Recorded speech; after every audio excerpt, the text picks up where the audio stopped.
Thanks for talking to Real today. Very nice to meet you. Thank you. At the heart of this action film is you know, a powerful human story. Can you explain a little bit more about that story? What's going on?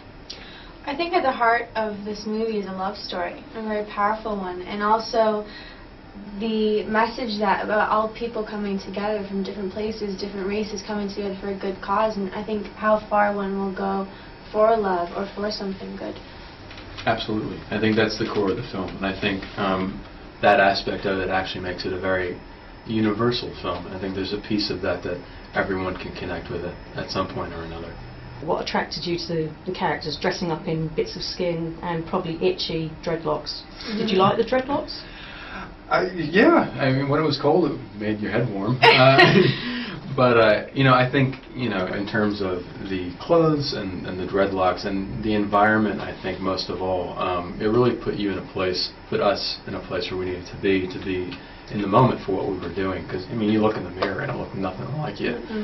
So you could really kind of transfer into this other world. It was actually very helpful. How physically demanding was this film? Because obviously there's quite a bit of running around and... Lots of running around. Did you get any injuries, or did they look after you quite well? No one got any serious injuries, luckily. Everyone had, you know, nicks and bruises and whatnot. That's going to come with the job no matter how physically demanding it is, so nothing serious. Yeah. Can you explain more about learning the movement of the hunt? What was that about? You know, there was some, you know, you had to make sure it looked like this group of people had done it before, one. So there's a bit of choreography there, and also learning how to throw a spear convincingly, and being able to run that far. You know, it was days and days of running. It was always a gratifying experience. It was pretty difficult, but it was fun. I mean, how many chances in your life do you get to hunt a mammoth? So you kind of just, you know, you take it for the unique experience that it is. What interesting facts did you learn, you know, from making this movie? Any prehistoric facts? Anything spiritual that you found quite interesting that made you want to go explore or research a bit more? You know, I think actually the simplest of things was to experience more of was actually the massive nature and the environment that we were working in. I mean, in Namibia and New Zealand, I imagine it probably, where we were shooting, probably looked exactly the same in 10,000 BC. And that aspect of things was incredibly spiritual and beautiful. I mean, to the point we joke around because we were saying that no one would believe that this is real. You know, I didn't think it's computer generated. Yeah, it was gorgeous. So how did you feel when you first saw the sort of stampede of the mammoths? Was that quite an impressive thing to actually see it all put together?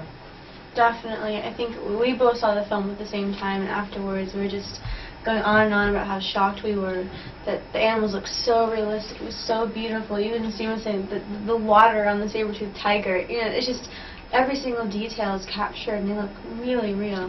It was amazing. Because you don't see it on the day, you know what I mean? No. It's like you're running and they plug it in afterwards. So, you know, you obviously always have faith in what Roland does. I mean, he creates worlds better than anybody. But even so, I mean, it was amazing to see it all coming together. And finally, I heard that you had a cat, Screamer. Well, you have a cat. You knew the name. There you go. Mike. Would you trade your cat for a saber-toothed tiger, or you know, I was actually which would be better? I was discussing this with someone. She's pretty intimidating. She's a pretty intense little cat, and she's getting up there now, and she'll still get you. You have to respect the cat. I think I'd keep mine only because I know it for longer. But always deep respect for it. Absolutely. Well, thanks very much for talking to Thank Real. you. Good luck with the movie. Very nice. Thank you very much.